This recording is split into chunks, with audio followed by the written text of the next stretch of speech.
¿Qué tal, mis hermanos? Que el Señor me los bendiga. Saluda a su amigo y su hermano Israel del canal Dios te salve. Como pueden ver, estoy aquí en mi casa, eh, grabando desde la comodidad de mi hogar. Usualmente trato de apartar un tiempo durante mi almuerzo para poder grabar videos y poder compartir con ustedes alguna reflexión, algún estudio de la palabra de Dios. El último video que hice le titulé charlas casuales, ¿no? Era simplemente que estaba yo en un centro comercial que había llevado a mi esposa para comprar algunas cosas que nos hacían falta y simplemente me puse a, no sé, a dialogar quizás conmigo mismo algunos de los pensamientos que tenía en ese momento, ¿no? Y estaba mencionando, ¿no? De cómo me encantaría, ¿no? Que todo el mundo fuera católico, que todo el mundo experimentara la plenitud de la fe. Y aunque la mayoría, bueno, lo han recibido muy bien, ¿verdad? Pero entendemos que los hermanos que no comparten la fe católica, pues a ellos no les es de su agrado, ¿no? Cuando les invitamos, ¿no? Que también ellos, pues abran su entendimiento, abran su corazón y por lo menos, ¿no? Por un instante piensen que a lo mejor alguien, por ejemplo, como yo, que estuvo en el protestantismo por mucho tiempo, pues a lo mejor, no sé, ¿no? Pudiera tener razón, ¿no? Quizás por un instante que les pase por la mente, el simplemente, no sé, ponerse a pensar, ¿no? Cómo este hombre, como me quieran llamar, este señor, este hermano, que estuvo tanto tiempo, ¿no? En el mundo protestante, en la fe evangélica, y de repente, pues, se hace católico, ¿no?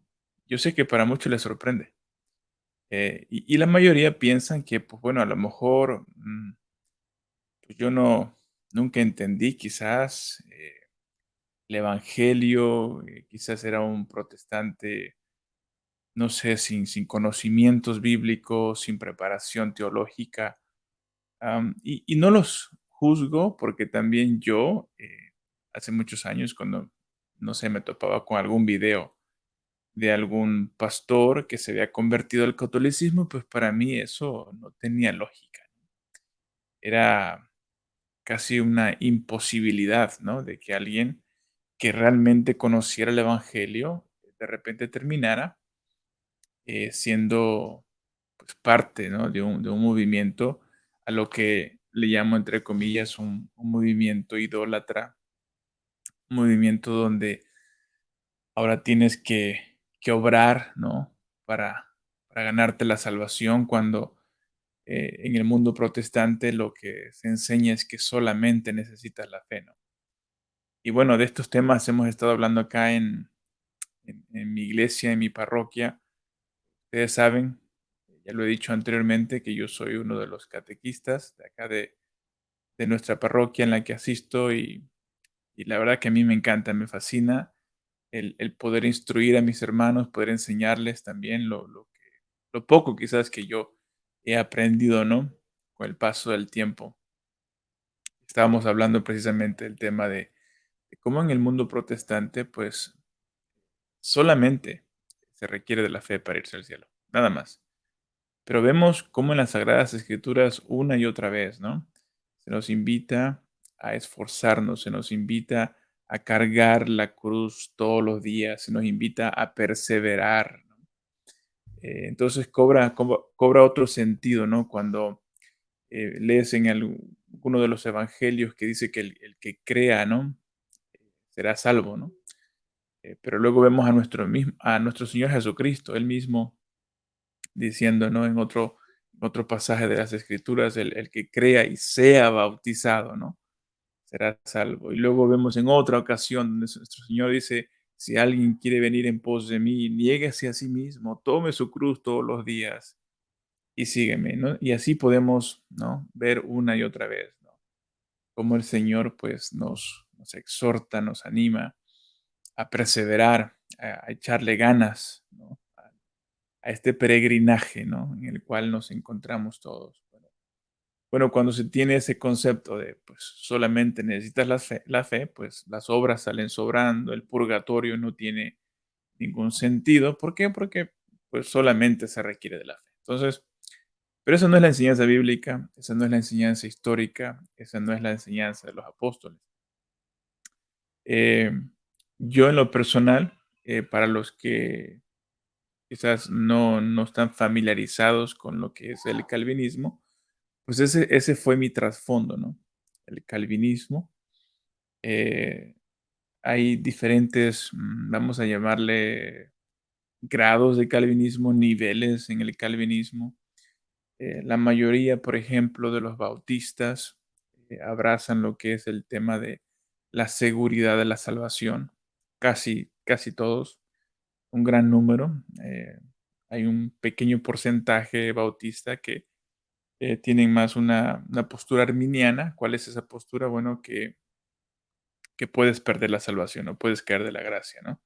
Esa es la postura arminiana, de la cual también yo fui parte por muchos años, hasta que, bueno, fui poco a poco abrazando una postura más reformada, comenzando precisamente con el tema de la seguridad de la salvación, eh, que si tú eres realmente salvo, bueno, pues estás seguro en esa salvación y que no importa lo que tú hagas, ¿no? Eh, Tu salvación está segura en Cristo. Ese es uno de los puntos dentro del calvinismo.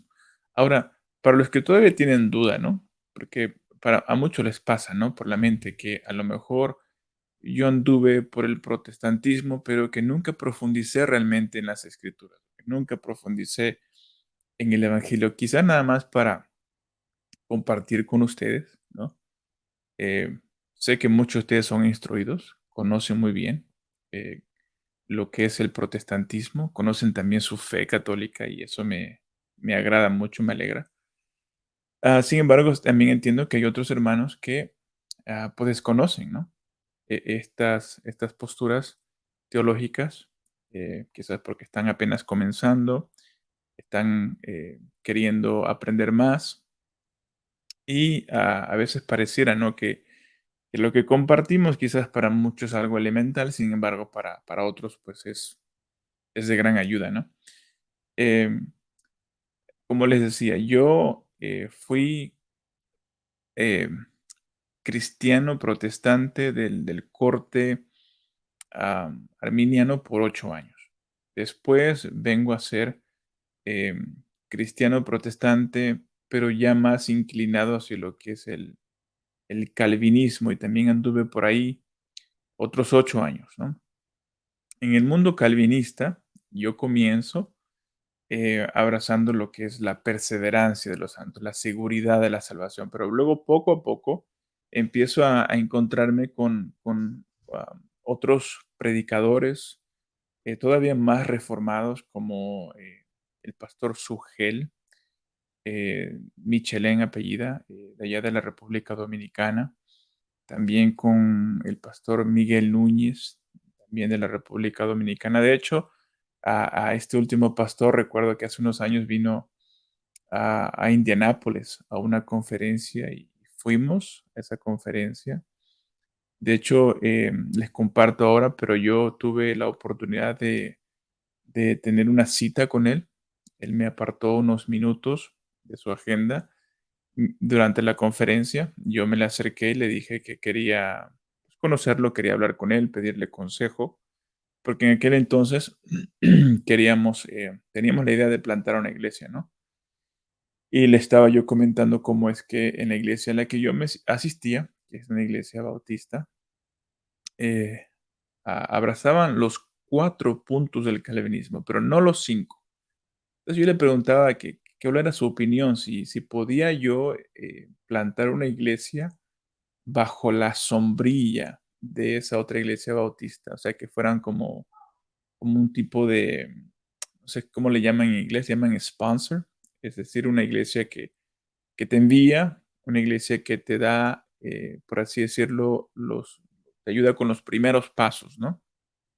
y ya después, pues tú te independizas, ¿no? Así más o menos es como en el protestantismo se maneja, eso le llaman la plantación de iglesia, ¿no? Plantar una semilla. Y tienes a una iglesia madre, por así decirlo, que te ayuda, ¿no?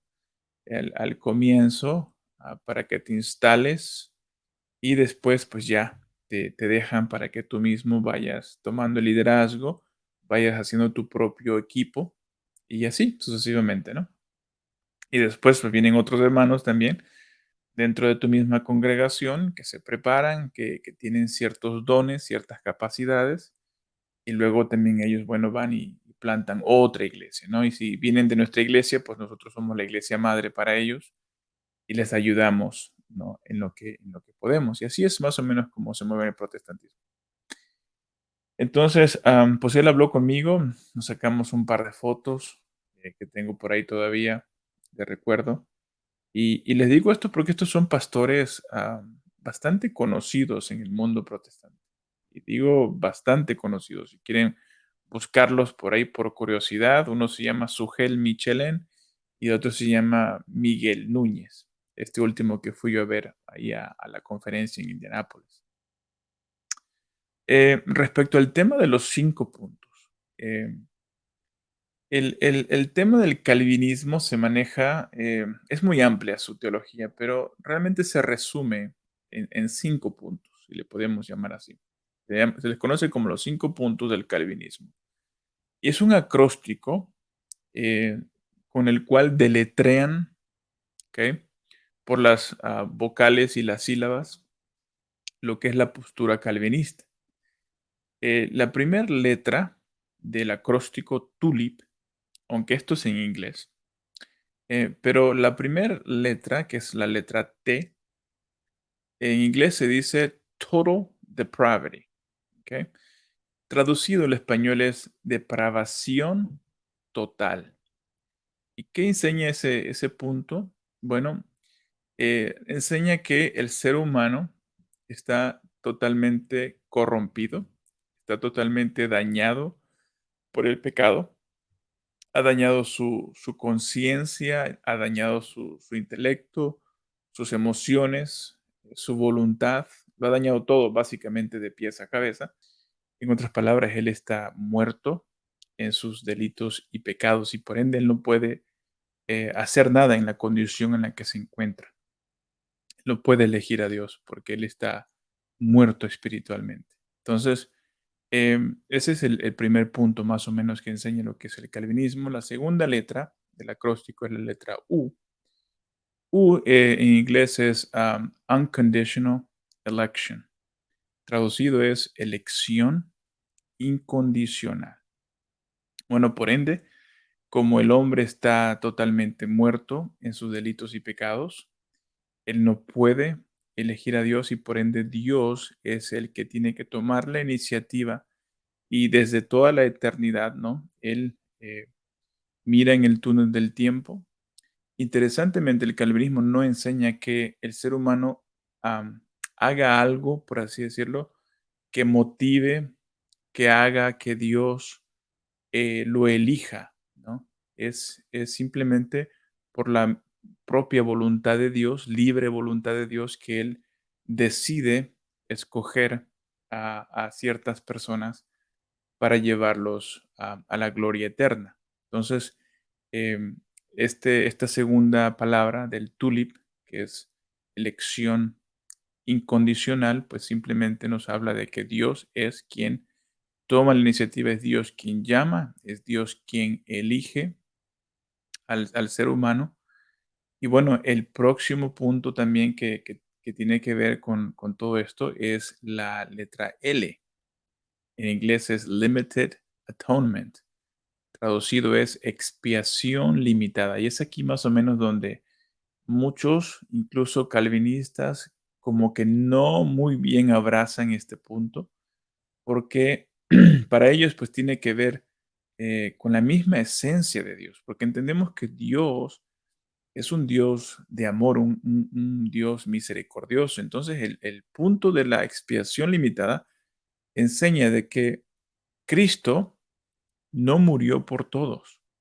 que Cristo solamente murió, pagó por los pecados de los elegidos. Recuerden que estamos hablando aquí de lo que es el calvinismo. Ahora, esto es más o menos, les estoy compartiendo del trasfondo protestante del cual yo vengo, y para muchos que quizás piensan que, pues que yo anduve, no sé, por ahí medio dormido y que nunca, como que nunca entendí, ¿no? Lo que es realmente el protestantismo, que nunca entendí lo que es el evangelio. Entonces les estoy compartiendo ahí un poco más de mí para que me conozcan, un poco más de dónde vengo.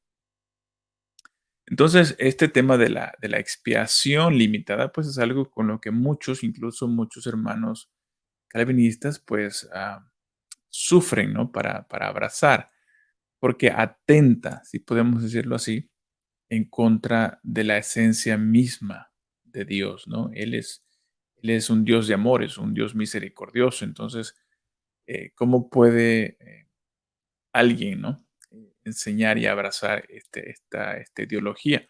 Bueno, yo la abracé en su tiempo, que para mí tenía sentido, ¿no? Si el hombre está totalmente depravado, totalmente muerto en sus delitos y pecados, y él no puede elegir a Dios, pues Dios lo tiene que elegir a él. Y después, las preguntas surgían, ¿no? Dentro del calvinismo es, bueno, si Dios murió por todos, entonces, ¿qué pasa con aquellos que de igual forma terminen en el infierno? La pregunta que se hacían comúnmente es, ¿qué es lo que van a pagar en el infierno si no es el mismo pecado que ya Jesús pagó en la cruz por ellos? Porque el decir que Cristo murió por todos, bueno, que Él expió, Él pagó por los pecados de todos. Entonces, ¿a qué van, no? Al infierno si no es a pagar sus pecados. Pero eso, bueno, pues en su tiempo tenía lógica, ¿no? Pero ahora, pues viéndolo en retrospectiva, pues no tiene nada que ver. Eso es totalmente herético. Es algo que nunca la Iglesia Católica ha abrazado como una doctrina, porque pues va en contra, ¿no? De, no sé, pasajes tan básicos como San Juan 3:16, ¿no? Porque de tal manera amó Dios al mundo entero, que ha dado su Hijo, el único, el unigénito, para que todo aquel que en él crea no se pierda, más tenga vida eterna. Y esos son pasajes que, bueno, tienen que manipularse para modo de que se pueda justificar el tema de la expiación limitada. Bueno, seguimos adelante. La otra palabra de este acróstico TULIP es la I latina, y esta en inglés es Irresistible Grace. Traducido es gracia irresistible. Esta es la otra parte que enseña que el que llama es Dios, quien elige es Dios, y como Dios es un Dios todopoderoso, bueno, pues si Él te elige, eventualmente tú vas a responder a ese llamado irresistible de la gracia de Dios. Es decir, no hay un elegido que se vaya a perder. El número exacto de los elegidos de Dios, pues eventualmente, de alguna manera, van a escuchar el Evangelio y van a oír la voz del pastor, y ellos como ovejas pues van a responder a ese llamado. ¿Por qué? Porque es Dios mismo quien nos está llamando a través de ese llamado irresistible, ¿no? Y el otro punto, el último, que es el punto que abracé primero antes que todos y que me llevó a buscar más en la iglesia bautista, esta postura reformada, es la letra P. En inglés es Perseverance of the Saints. En español traducido es perseverancia de los santos, o mejor conocido como una vez salvo, siempre salvo. Esa es la perseverancia de los santos. Es decir, que una vez que Dios ha hecho todo este proceso, esta obra en ti desde un principio, pues Él también la llevará hacia la culminación, hacia la gloria eterna, ¿no?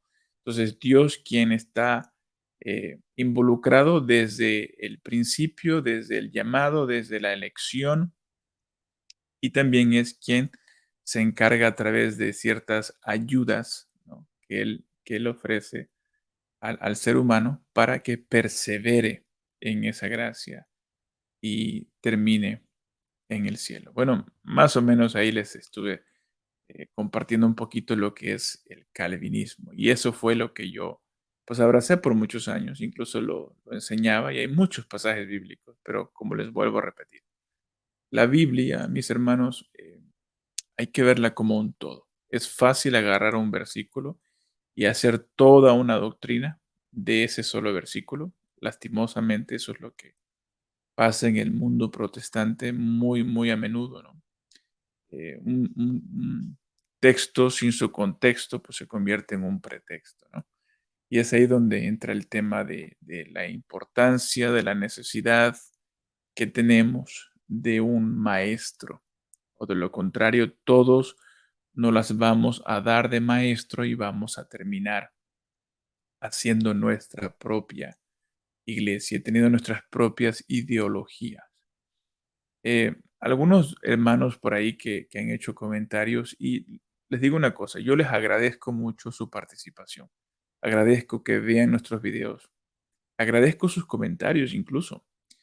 Algunos comentarios pues no son del todo, como podríamos llamarle, amables. Algunos son un poco rudos, pero yo entiendo que esto así es, ¿no? Y algunos me exhortan, me dicen, oye, estás mal, eh, estar en el catolicismo es estar perdido, regresa a la verdadera fe, regresa otra vez al verdadero evangelio. Entonces, yo les respondo amablemente también, les hago preguntas, preguntas honestas, preguntas serias. Por ejemplo, si yo, que vengo del mundo protestante, que entendía todo esto que yo les acabo de compartir, entiendo cómo se presenta el evangelio, entiendo todo eso de que abre tu corazón, invita a Jesús a vivir en él, haz la oración del pecador. Yo entiendo todo eso. Ahora, si yo me regresara al protestantismo, la pregunta que les hago, con toda honestidad, ¿a dónde me regresaría? ¿Cuál sería esa opción que ustedes me recomendarían? Porque entiendan que hay 40,000 denominaciones. Y eso es sin exagerar. Yo sé que hay algunos que exageran y que dicen 70,000, 100,000 denominaciones. Realmente una encuesta seria apunta que hay más o menos unas 40,000 denominaciones en el mundo entero. ¿Ok? Entonces yo les pregunto, ¿no? Si yo me regresara supuestamente de regreso al protestantismo, ¿cuál iglesia es la iglesia que tiene la sana doctrina? ¿Cuál es la iglesia que tiene el verdadero evangelio? Porque supuestamente la iglesia católica pues no lo tiene. Entonces, la pregunta persiste. ¿Cuál me recomendarías? ¿Los hermanos que se reúnen los sábados en lugar del domingo, por ejemplo? Tenemos a los adventistas, ¿no? Son personas de bien, personas que aman a Dios, pero que ellos se reúnen el sábado en lugar del domingo, como la mayoría del resto de los cristianos. Pregunta, ¿me tendría que ir con los hermanos adventistas? Otra pregunta, si me regreso, ¿a dónde me voy? ¿Con los que tienen pastores, varones o pastoras también? ¿A dónde bautizan infantes o solo adultos? ¿A dónde ven el tema de la Santa Cena, de la comunión, como algo simplemente simbólico o como algo donde pudieran percibir que hay una presencia más real, como por ejemplo lo que es el luteranismo, el anglicanismo, que aunque ellos no abrazan la transubstanciación como nosotros los católicos, pero gran parte de ellos, de los más reformados, abrazan la consubstanciación. ¿A dónde me voy? ¿Me voy con los que miran el pan y el vino como algo simplemente simbólico, como un recordatorio, o me voy con aquellos que miran un poquito más allá de algo simbólico, como los anglicanos o los luteranos? ¿A dónde me voy? Me voy, por ejemplo, también con aquellos donde se pierde la salvación, o con los hermanos calvinistas que enseñan que no se pierde la salvación. ¿A dónde me voy? Mis hermanos, se los digo con toda honestidad, eso no es el evangelio, ese no es el depósito de fe. El mundo evangélico, el mundo protestante, está completamente dividido, totalmente.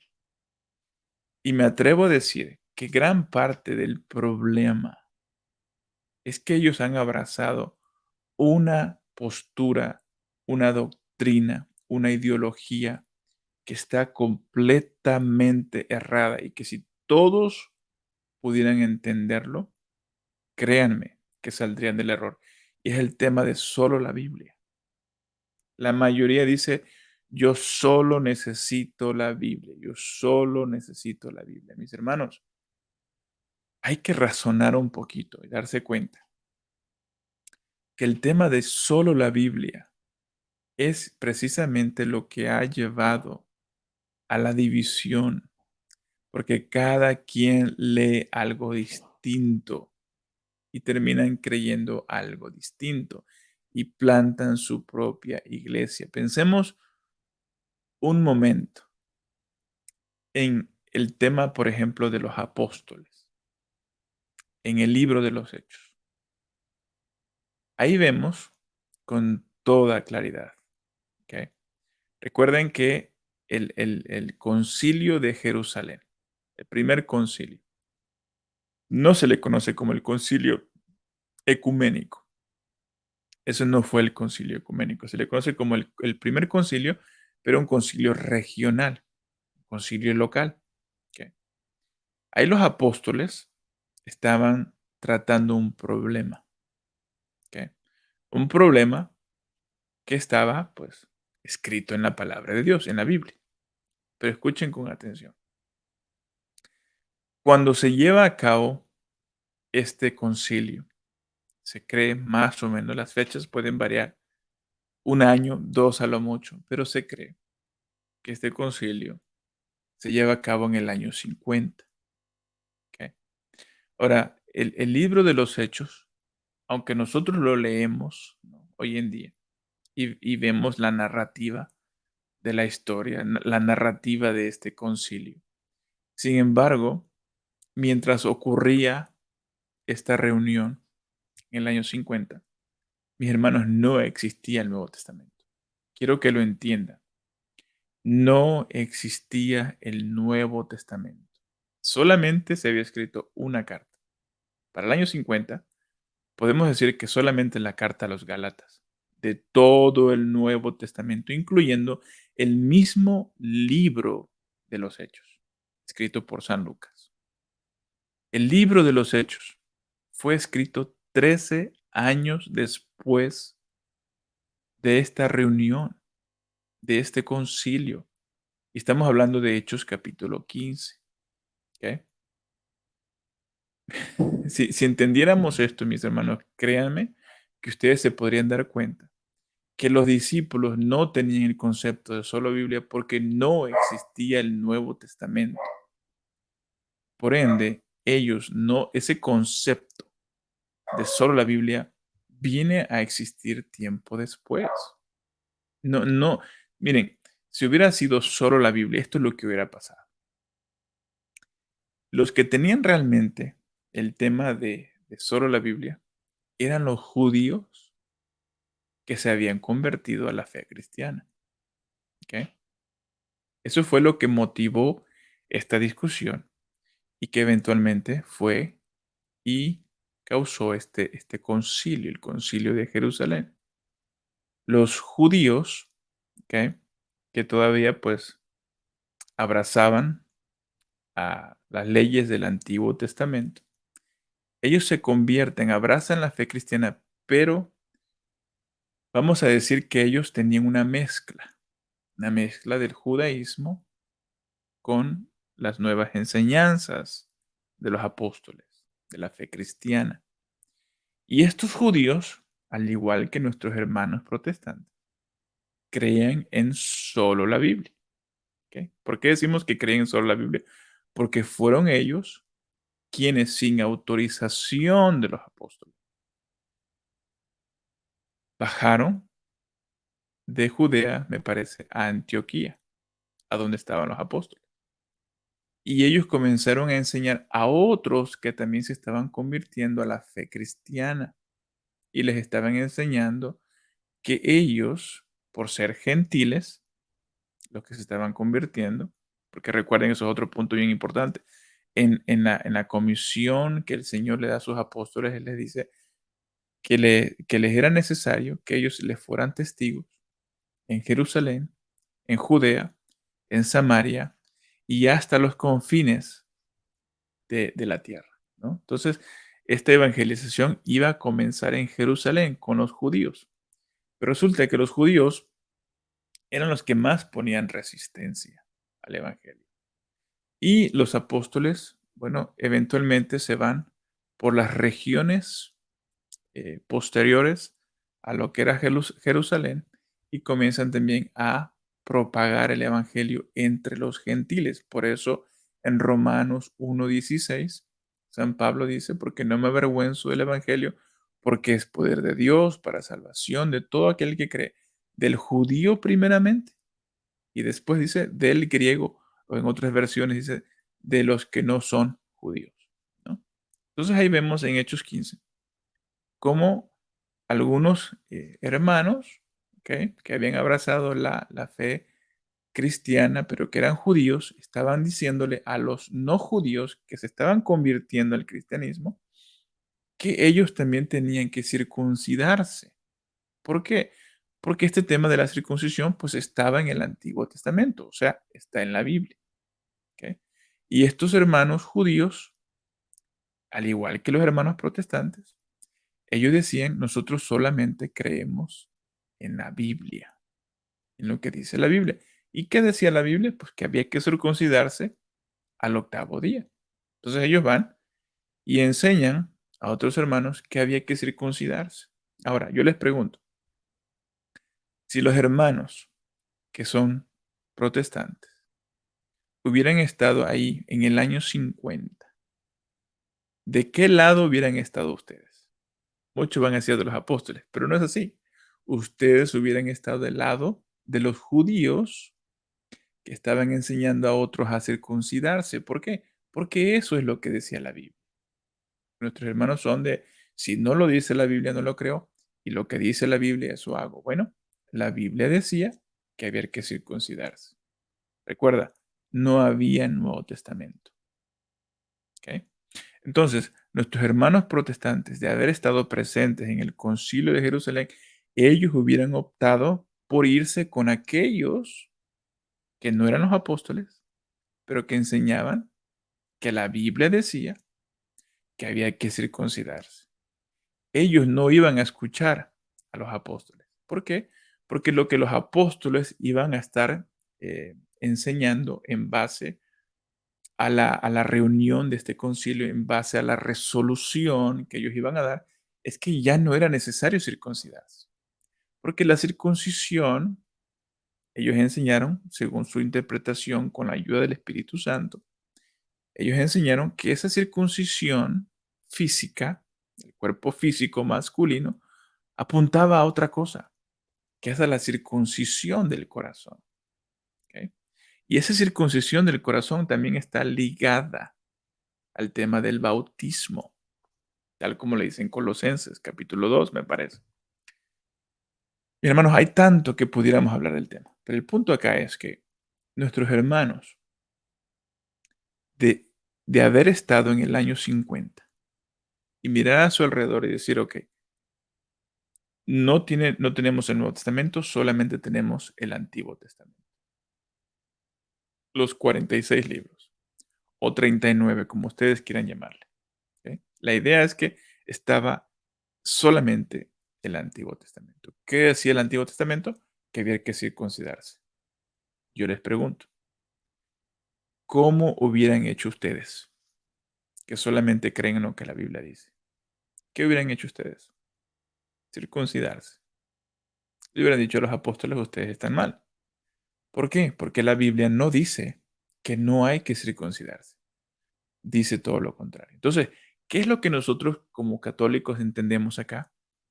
Que aunque el Antiguo Testamento es parte de la revelación. Sin embargo, nuestros apóstoles, ¿no? Los hermanos que el Señor dejó, les encargó, les dio una encomienda. Vayan y prediquen el Evangelio. Bueno, mis hermanos, ellos no iban con la Biblia debajo del brazo predicando el Evangelio. Muchos piensan que así hacían los apóstoles, que iban de casa en casa tocando la puerta con la Biblia bajo el brazo. No, ellos enseñaban, ¿ok?, este depósito de fe, este Evangelio de manera oral. No traían la Biblia, ni siquiera traían el Antiguo Testamento debajo del brazo porque eran pergaminos, eran rollos. O sea, quiero que entiendan, el concepto de solo la Biblia no tiene fundamento y es lo que ha conllevado al error. Por eso muchos dicen, yo solamente me quedo con lo que dice la Biblia. Bueno, te pregunto, ¿qué hubieras tú abrazado en el año 50 en concilio de Jerusalén si no es la Biblia? Eso es lo que tú hubieras abrazado, porque es lo que haces hoy en día. Solamente la Biblia. Bueno, tú de haber estado en el concilio en el año 50 hubieras abrazado solamente la Biblia, tal como hacían los judíos que se convertían al cristianismo, pero que decían que había que circuncidarse. ¿Por qué? Porque eso es lo que la Biblia enseñaba. Sin embargo, nosotros, al igual que los demás hermanos, prestaron atención a la enseñanza oral de los apóstoles, a la sagrada tradición transmitida de manera oral por los apóstoles. Por eso que nosotros creemos que la Biblia es importantísima. Claro que sí, es palabra de Dios. Pero también entendemos que hay un depósito de fe que está ligado a la tradición oral, a la sagrada tradición. ¿Se entiende? Entonces, el creer que todo tiene que estar en la Biblia no es un concepto bíblico, no es un concepto apostólico, porque ellos no pensaban así. ¿Se entiende? De haber pensado ellos así de solo la Biblia, bueno, pues ellos hubieran hecho lo que decía solamente el Antiguo Testamento. ¿Y que enseñaba el Antiguo Testamento? Que había que circuncidarse y de ahí no hay vuelta de hoja. ¿Por qué? Porque eso es lo que enseña la Biblia. Sin embargo, vemos cómo los apóstoles, con la autoridad apostólica que el Señor les dio, vemos cómo ellos van interpretando, van dando nueva revelación, ¿no?, a los hermanos que se estaban convirtiendo a la fe cristiana. Y eso es, bueno, parte de lo que les quería comentar a ustedes, mis hermanos. Espero tener otra oportunidad también para compartir con ustedes un poco más de estos temas tan importantes. Eh, Espero estar grabando otros videos en los próximos días. A veces es un poco difícil el encontrar un tiempo, un espacio, ¿no?, de paz y tranquilidad, porque siempre pareciera que hay algo por hacer, pero algo que me fascina mucho es poder tener este tiempo y poder compartir con todos ustedes. Y lo hago con mucho respeto para nuestros hermanos que no son católicos. De verdad, nunca mi intención es ofender a nadie, pero también entiendo que, bueno, a veces cuando enseñamos, ¿verdad?, ciertas, ciertos pensamientos, ciertas cosas que decimos, pues no suenan a los oídos, ¿no?, de nuestros hermanos, no suenan correctas y pudieran, pues, tener sus opiniones distintas, ¿no?, a lo que estamos enseñando y lo cual se respeta. Pero les digo, yo, personalmente, tuve muchos años en el protestantismo, entiendo perfectamente, el evangelio de cómo funciona el mundo protestante, lo entiendo perfectamente. En ese sentido creo que tengo ventaja, ¿no?, sobre muchos. Y les digo, ¿no?, que el concepto que se tiene de que si te vas a la iglesia católica, pues estás perdido, pero si te regresas al protestantismo, de repente, pues no sé, te vuelves a salvar. Entonces, al final estamos diciendo que es simplemente la información la que te salva. Pero bueno, ¿qué hacemos en mi caso? Cuando yo vengo de allá, yo entiendo todo eso. ¿Qué se supone que debo de hacer? Porque como muchos dicen, acepta al Señor, a Jesús como tu Señor y Salvador. Mis hermanos, eso es lo que yo hago todos los días. Yo acepto a Jesús como mi Señor y Salvador todos los días. Yo no lo he negado. Entonces, ¿qué más me pueden decir? Regresa del protestantismo. ¿A dónde me meto? ¿No? ¿Qué postura teológica tengo que abrazar? ¿Qué cosa tengo que aprender que yo no haya aprendido en el mundo protestante? Son cosas para meditar, ¿no creen? Entonces, mis hermanos, les amo en el amor de Cristo. Me gustaría estar acá con ustedes un rato más, pero sé que también tienen cosas que hacer, como también yo. Y bueno, les amo, mis hermanos. Espero que todos se encuentren bien. Les mando mis mejores deseos. Que la paz de nuestro Señor Jesucristo reine en sus hogares y en cada uno de sus corazones. Dios te salve. Bendiciones.